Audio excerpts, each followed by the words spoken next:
제21장. 예루살렘에 이르니 형제들이 우리를 기꺼이 영접하거늘 그 이튿날 바울이 우리와 함께 야고보에게로 들어가니 장로들도 다 있더라. 바울이 문안하고 하나님이 자기의 사역으로 말미암아 이방 가운데서 하신 일을 낱낱이 말하니 그들이 듣고 하나님께 영광을 돌리고 바울더러 이르되, 형제여, 그대도 보는 바에 유대인 중에 믿는 자 수만 명이 있으니 다 율법의 열성을 가진 자라. 네가 이방에 있는 모든 유대인을 가르치되 모세를 배반하고 아들들에게 할례를 행하지 말고 또 관습을 지키지 말라 한다함을 그들이 들었도다. 그러면 어찌할꼬?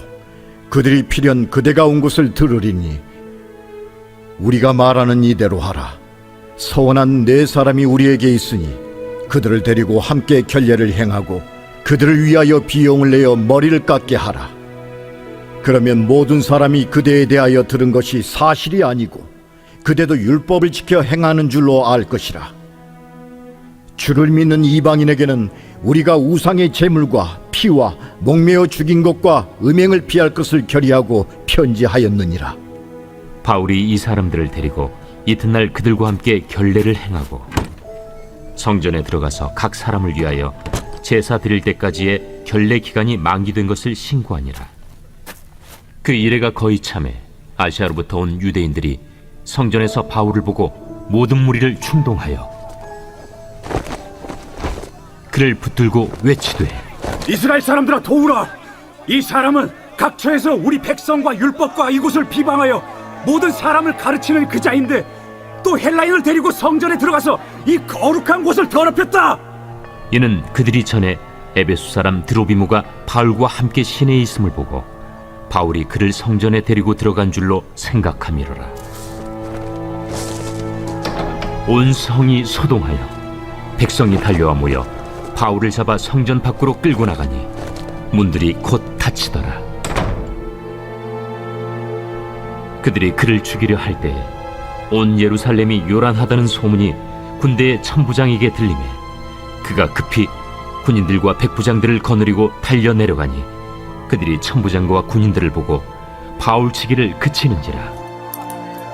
이에 천부장이 가까이 가서 바울을 잡아 두 쇠사슬로 결박하라 명하고 그가 누구이며 그가 무슨 일을 하였느냐 물으니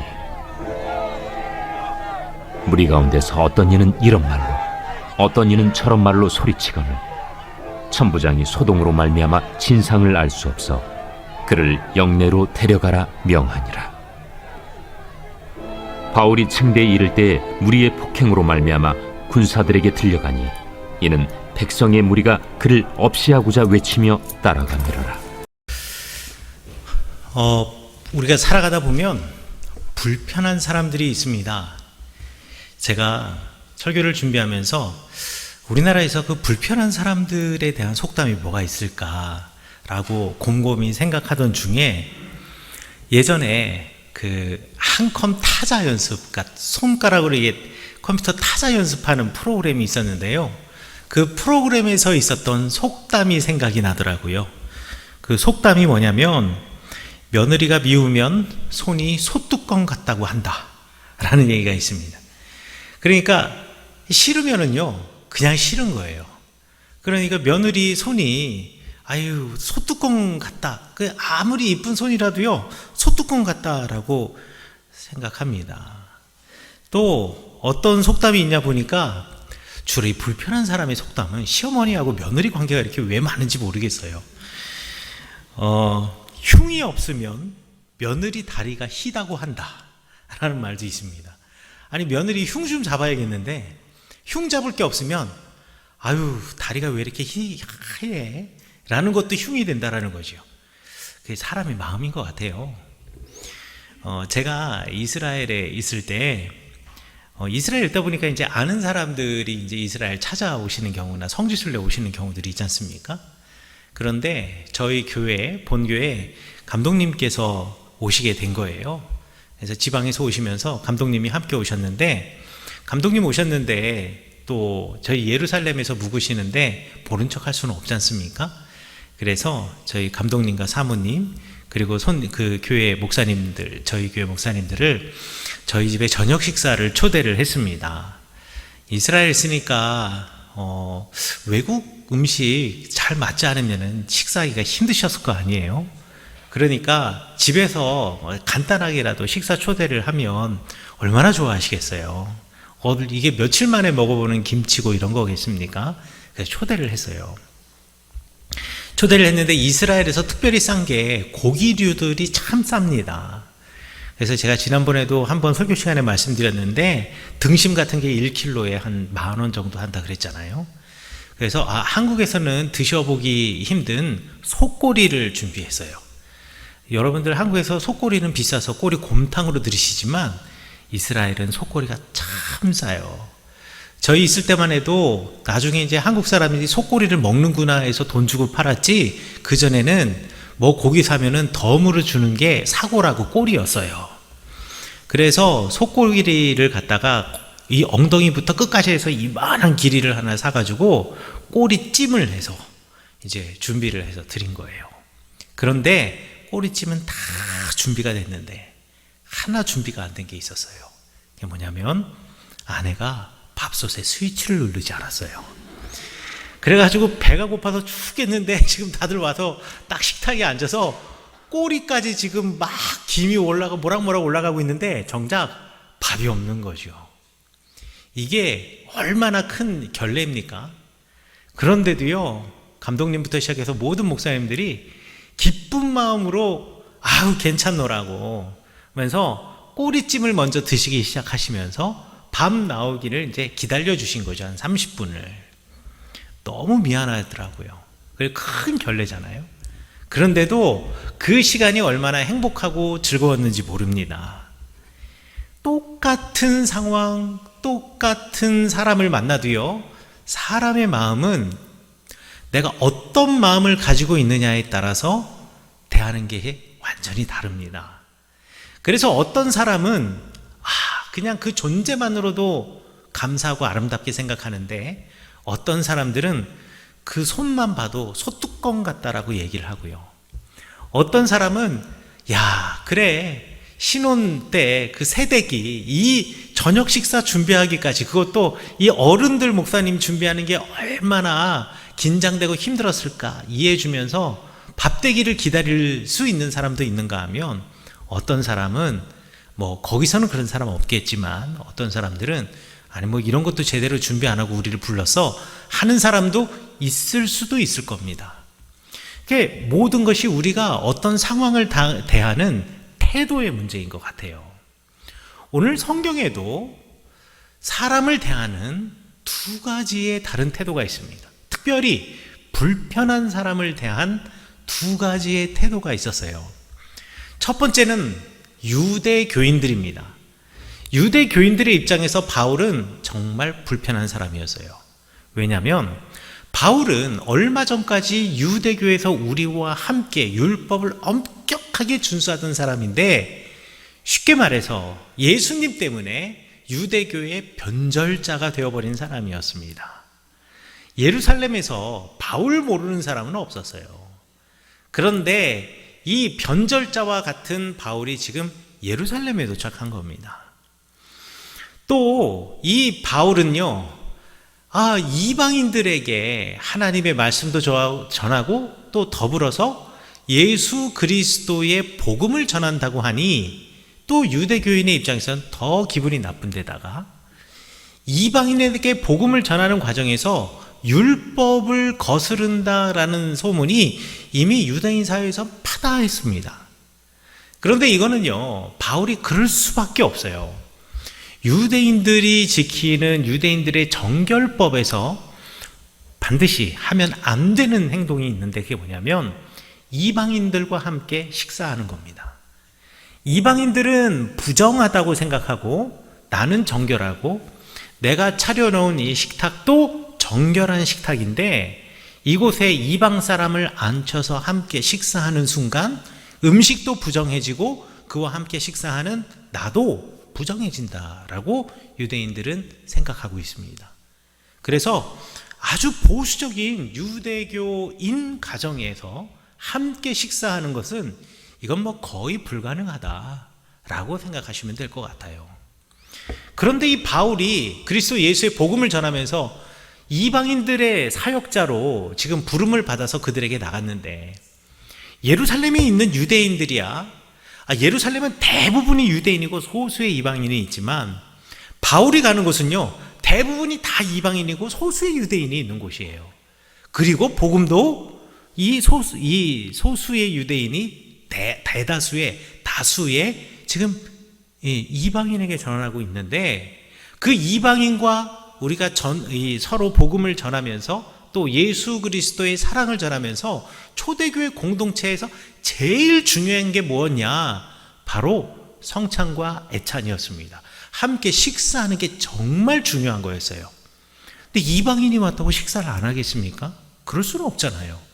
그러니까 바울은 아주 보수적인 정통 유대교인의 입장에서는 율법을 훼손하는 자라고 생각을 한 겁니다.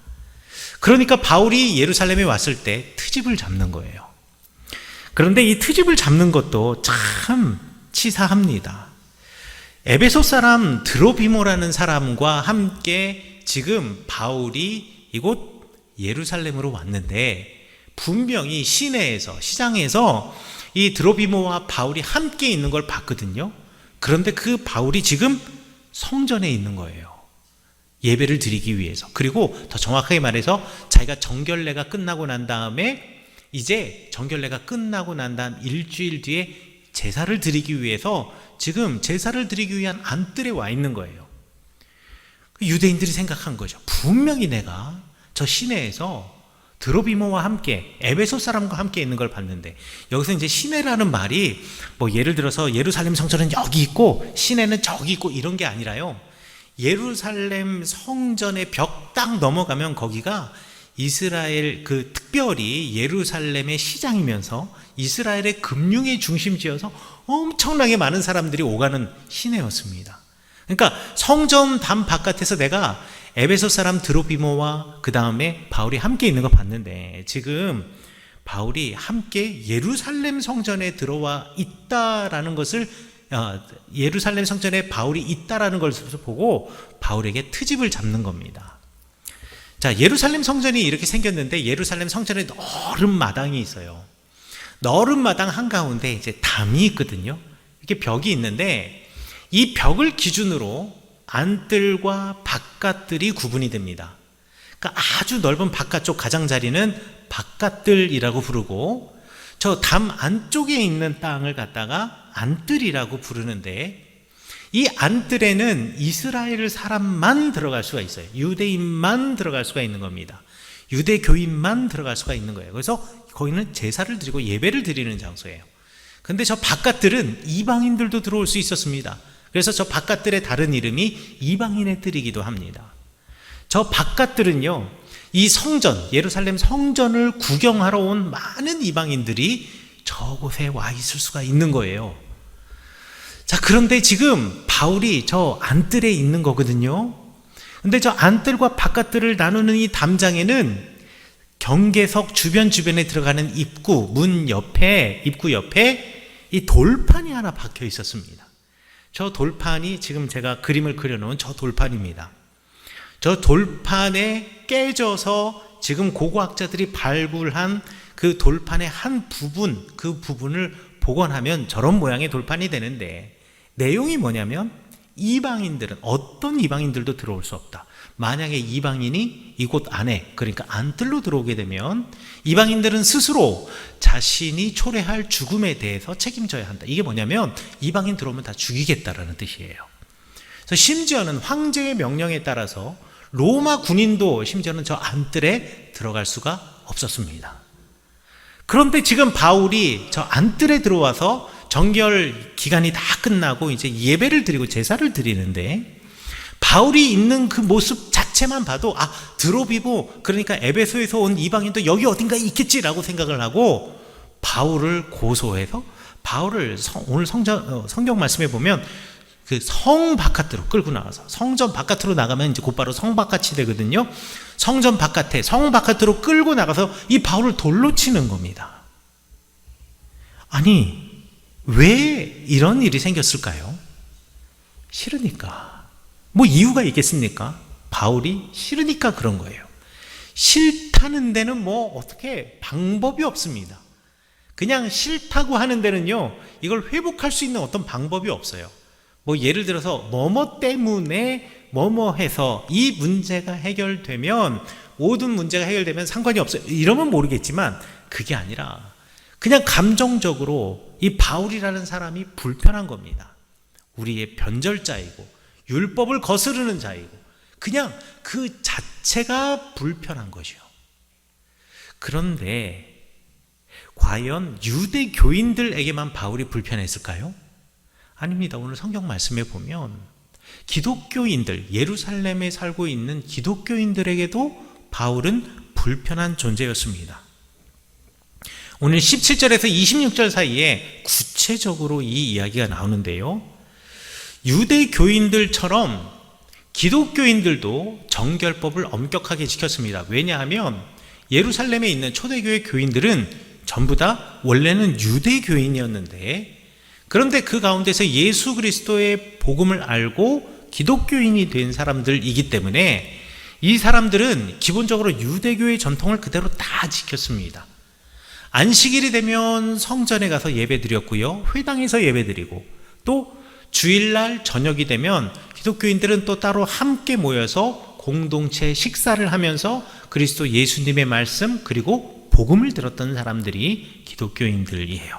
특별히 이 예루살렘에 살고 있는 유대교의 바탕을 두고 있는 기독교인들은 유대교인들이 지켜야 하는 정결법이나 율법 더하기 예수 그리스도의 복음까지 실천하며 따라서 살아야 됐기 때문에 오히려 더 엄격한 사람들이라고도 말할 수가 있겠습니다. 그런데 이 사람들이 바울에 대한 소식을 이미 익히 들어서 알고 있는 겁니다. 21절에 보니까 이렇게 되어 있습니다. 야고보를, 이제 예루살렘에 와서 바울과 야고보가 만나거든요. 야고보가 이렇게 얘기를 합니다. 야, 너가 이방에 있는 모든 유대인들을 가르치고 또 이방인들도 가르친 거 다 알고 있어. 그런데 사람들 가운데에는 이런 사람도 있고 저런 사람도 있지 않니?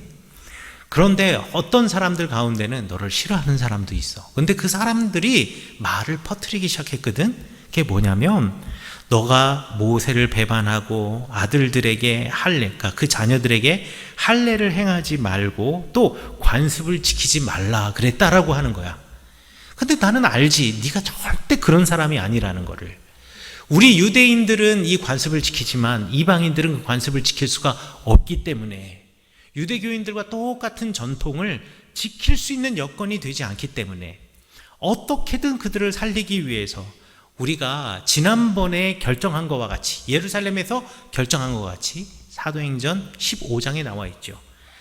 우리 이방인들에게 대해서는 그들이 우상에게 바쳐진 제물, 그리고 핏째로 그 고기를 먹는 것, 목매어 죽인 것과 음행만 피한다면 모두가 그리스도 예수 안에서 한 공동체라는 것, 우리 그것 내가 다 인정하고, 또 내가 이방인들에게는 분명히 그렇게 가르치고 유대인들에게는 그거 그렇게 안 해도 된다라는 말은 하지 않고, 유대인들은 유대인들의 전통에 따라 사는 것을 네가 분명히 존중하는 사람이라는 것 내가 알지만, 사람의 마음이 어떻게 다 똑같겠니? 사람들 가운데에는 너를 싫어하는 사람도 있어서 이렇게 너에게 트집 잡는 사람들이 있으니, 자, 이제부터 이렇게 하면 어떨까? 라고 하면서 가르쳐 주신 것이 23절부터 25절까지의 말씀입니다. 이게 뭐냐면 우리 공동체 가운데 이제 곧 서원을 하려고 하는 사람이 4명이 있는데, 너도 이들과 함께 너의 부정을, 혹시나 내가 범했을지 모르는 그 잘못에 대하여서 하나님께 속죄하는 속죄의 제사를 이들과 함께 드리고, 그리고 난 다음에 정결례가 그래서 내 머리를 깎고 내가 정결례를 하되, 그리고 이 사람들, 지금 함께 정결례를 하고 서원하려고 하는 이 사람들에게 예배를 드리기 위해서, 예를 들어 소나 양이나 염소를 잡기 위해서는 돈이 필요한데, 알다시피 우리 교회, 우리 공동체 안에는 부요한 사람도 있지만 가난한 사람도 있는데, 내가 이 사람들을 위하여서 그들이 재물을 드릴 돈을, 재물을 살 것을 네가 도움을 준다고 한다면, 사람들이 생각하기를, 아, 바울은 율법도 잘 지킬 뿐더러 심지어는 자신뿐만 아니라 주변에 있는 사람도 율법을 잘 지킬 수 있도록 도움을, 기꺼이 경제적인 도움까지 주는 사람이구나 라고 생각하게 되어서, 혹시 너에 대해서 좋지 않은 소문이 퍼져나간 사람들에게 귀에 들어가게 되면 그들이 너의 진심을 알아주지 않을까? 이렇게 하면 어떨까? 그리고 나도 주변에 있는 우리 소아시아 지역에 있는, 이방에 있는 모든 교회에게 내가 손수 다 편지를 할게.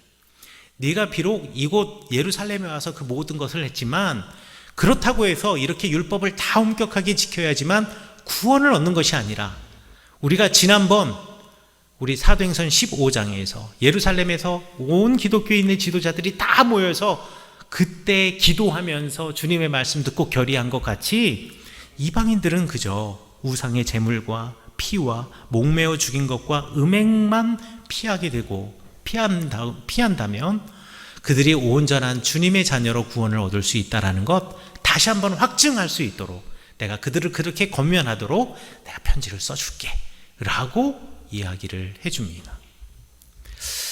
완전히 다른 두 사람들이죠. 바울이라는 사람이 갑자기 뒤바뀐 게 아닙니다. 모두에게 바울은 불편한 사람입니다. 정통 유대교인에게도 불편한 사람이고요. 그리고 유대교의 바탕을 두고 있는 예루살렘에 있는 기독교인들에게도 바울은 불편한 사람이었습니다. 그런데 이 불편한 사람을 대하는 태도가 달랐습니다.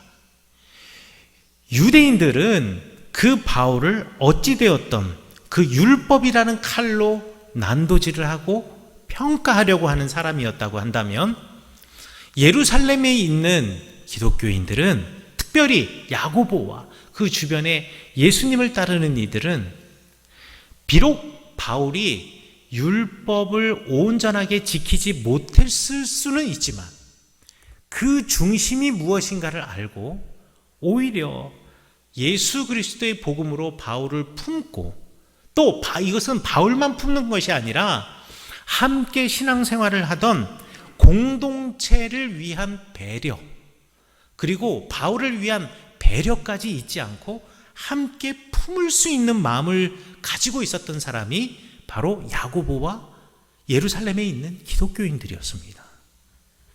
그리고 더해서 바울도 참 대단한 사람입니다. 바울이 남들이 하지 못하는 위대한 일을 했습니다. 1차, 2차, 3차에 거쳐서 온 소아시아 지역과 유럽을 넘어서 그리스 지역까지 들어가서 그리스도 예수의 복음을 전했던, 그러니까 예루살렘에 있는 사람들은 상상하지도 못하는 일을 행했던 사람, 그리고 예수님께서 승천하시면서 우리에게 말씀해 주셨던 온 유대와 사마리아와 땅끝까지 이르러 내 복음을 전하라 라는 그 말씀을 지금 몸으로 그것을 실천하고 행하고 있는 사람이 바울이었습니다. 바울의 입장에서는요, 이게 자존심 상하는 일일 수 있습니다. 아니, 내가 거기서 하는 일에 대해서 지금 다들 의심한다라는 거야? 나는 그렇게 생각하지 않는데 나를 사람들이 그렇게 생각하는 거야? 사실 오늘날에 많은 사람이라고 한다면 내가 자존심 상해서라도 나 정결 안 할래요. 내가 왜 해야 해요? 난 할 필요가 없어요. 나는 잘못한 일이 없으니까. 나는 야고보 선생님 말 안 따를래요. 내가 왜 머리를 깎아야 돼요? 내가 왜 이 사람들을 위해서 그 돈을 내야 돼요? 난 싫어요. 나는 주님 앞에서 당당하니까 싫어요 라고 말할 수도 있는데, 바울도 그렇게 하지 않았습니다.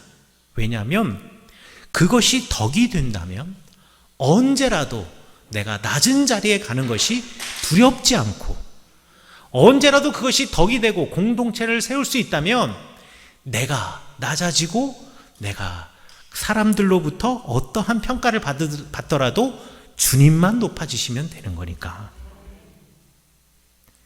이게 바로 초대 교회의 모습이고 불편한 사람을 대하는 공동체의 자세이고 또 그 공동체를 맞이하는 한 개인의 자세가 아닌가 합니다. 모두가 부족한 사람인 것을 알고 있기 때문에 혹 상처받은 영혼이 있을까봐 그를 위하여서 기꺼이 정결례를 할 수 있었던 바울.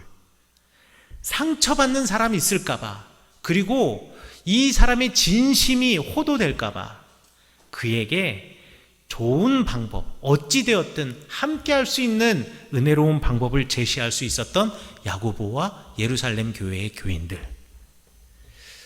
사랑하는 성교회 성도 여러분, 저희 교회가 바로 이런 교회가 되기를 원합니다. 교회에서, 삶의 자리에서 여러분들은 수많은 사람들을 만날 텐데 그들을 대하는 우리의 모습은 어떻습니까? 그들을 율법이라고 하는 잣대로 품으시려고 하시는 분들이십니까? 아니면 율법을 무기 삼아 그들을 칼로 베려고 하는 사람이십니까? 오늘 성경 말씀을 통해서 우리 주님은 이렇게 말씀하십니다. 품는 사람이 되어라. 율법은 판단의 도구가 아니다. 판단은 오직 주님만이 하신다. 우리가 하는 일, 할 수 있는 일은 주님의 마음 가지고 그들을 품어주는 것. 그리고 너희들도 자존심이 상해서가 아니라 그것이 덕이 된다면 언제라도 들을 수 있는 귀를 가져라. 그리고 낮아지고 겸손해져라. 그러면 우리가 이 초대교회의 모습, 처음 교회의 모습을 다시 회복하여 우리 가운데 주님의 나라를 맛보는 우리 성은교회가, 그리고 여러분의 가정이, 여러분의 삶이 하늘나라와 같은 삶이 되실 줄 믿습니다. 그런 삶 살아가시는 여러분 되시기를 간절히 축원합니다.